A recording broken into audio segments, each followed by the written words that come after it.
ang immortal na kaaway ng babae na palagi niyang tinatawag noon na kapre sa kanilang paaralan ay nagiging asawa niya pagkalipas ng ilang taon. Kapag ayaw mo sa tao, huwag mo masyadong awayin. Baka makatuluyan mo yan eh. Yan na tuloy. I know! Marami ang nagsasabi na baka nakarma ang babae dahil sa kanyang pagmamaltrato sa isang lalaki. Paano ba nangyari ito at bakit na in love ang babae sa kanyang immortal na kaaway? Yan ang alamin natin sa video na ito.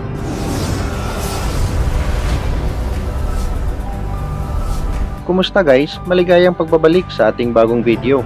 Sa video na ito, malalaman mo kung ginayuma nga ba ang magandang babae na ito dahil napaibig siya sa kanyang immortal na kaaway noon sa eskwelahan at palagi daw niya itong itinataboy dahil daring-diri daw talaga siya noon ito. Ngunit hindi niya inaasahan na ito pala ang magiging mister niya sa bandang huli at ang kanyang magiging forever. Una sa lahat, siya ay si Kwande na taga Cambodia na biglang sumikat sa buong mundo nang mag-post ito ng picture na kasama niya ang kanyang boyfriend at pinagmamalaki pa talaga niya ito. Nang may post niya ang picture na ito ay napakarami ang nag-react at nag-comment dito. At hindi lang yan, dahil sa loob lamang ng ilang minuto ay umabot ito ng mahigit 1,000 shares ng mga netizens na hindi mo alam kung nai-inspire ba sila sa kanilang pagmamahalan.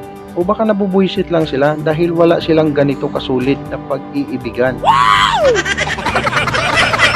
Marami kasi ang nagkakagusto sa babaeng ito sa kanilang paaralan. At syempre, andun na rin yung iba na mga gwapo na palaging umaaligid sa kanya. Pero wala namang sinasabi, puro pa-cute lang, kwentuhan at tawanan.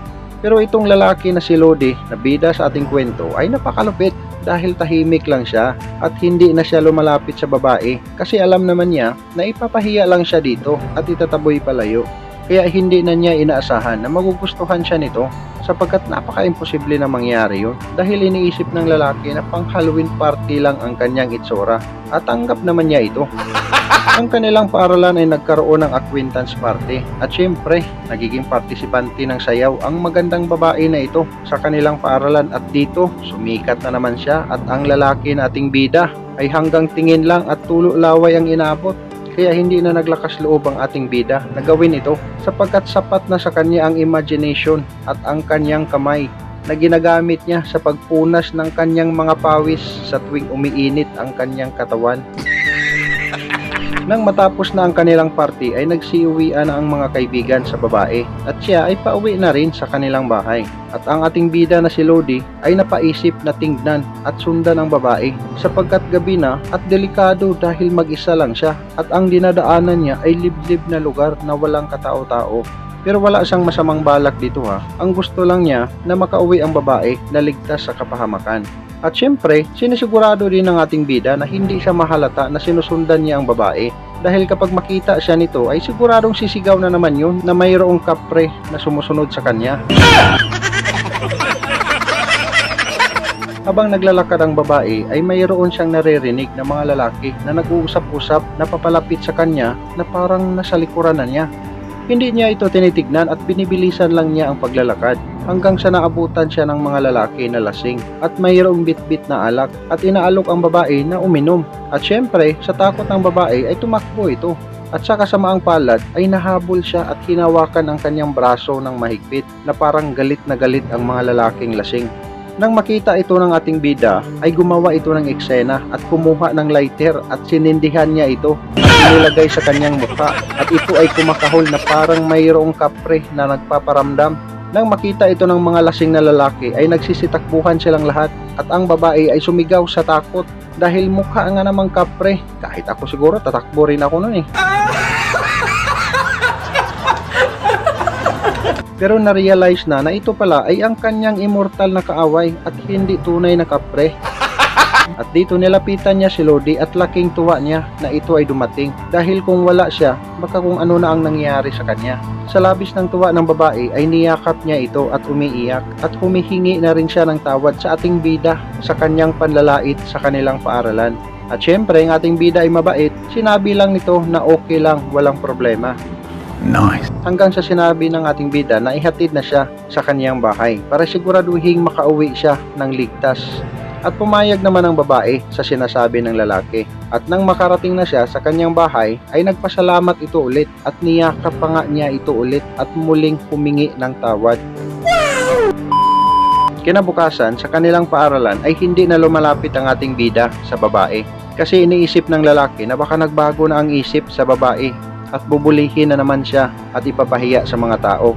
Ngunit laking gulat ng ating bida na bigla siyang nilapitan ng babae at willing daw itong sumabay sa kanya na kumain at willing din siya na sumabay sa lalaki pauwi sa kanyang bahay. At dito na, tuwang-tuwa na si Lodi dahil sa wakas, hindi na siya pinapahiya sa babae at tanggap na siya kung anong meron sa kanya.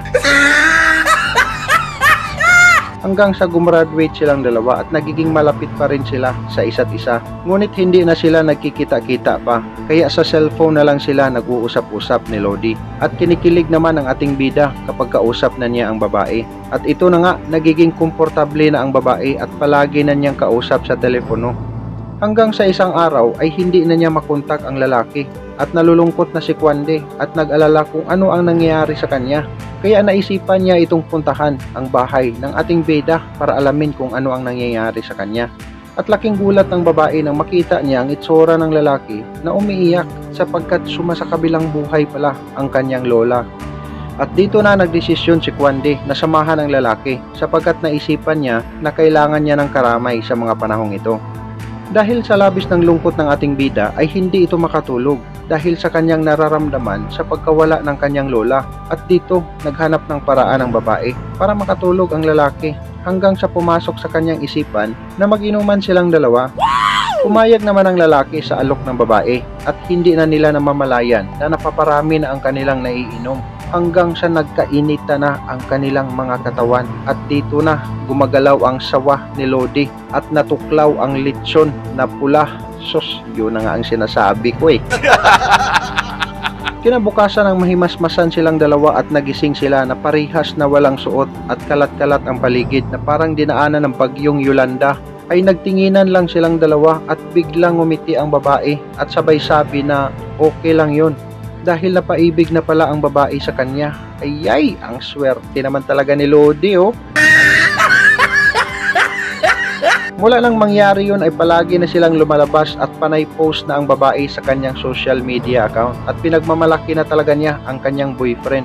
Marami kaagad ang nagbabasa kanila sa social media at sinasabihan pa ang babae na kung bakit pinili niya ang isang kapre na mayroon namang mga lalaki na loyal na hindi mukhang impakto. Sobrang sakit ang comment ng ibang tao pero kapag nababasa raw nila ito ay nagtatawanan na lang silang dalawa sapagkat ang alam nila na kapag mayroong masakit na comment sa kanila ay naiinggit lang ang mga ito at ang alam nila na kapag galit ka dahil sa iyong inggit ay talo ka. Kaya hindi na nila pinapansin ito basta masaya sila sa kanilang pagmamahalan at masaya naman ang babae sa kanyang desisyon sa buhay lalo na kapag kinakain ng sawa ang kanyang lechon na pula. At dito nagtatapos ang ating kwento mga kaibigan at kung may napulot kang kaalaman o diskarte sa video na ito ay pakishare naman po at pakilike na rin ang video kung okay lang naman sa'yo at kung gusto mo lang din naman na magiging updated ka kapag mayroon na tayong bagong video ay mag-subscribe ka lang at i-click ang bell para ma-notify ka lang kapag mayroon na tayong bagong upload. Kaya maraming salamat sa iyong panonood at shoutout na rin sa ating mga solid supporters.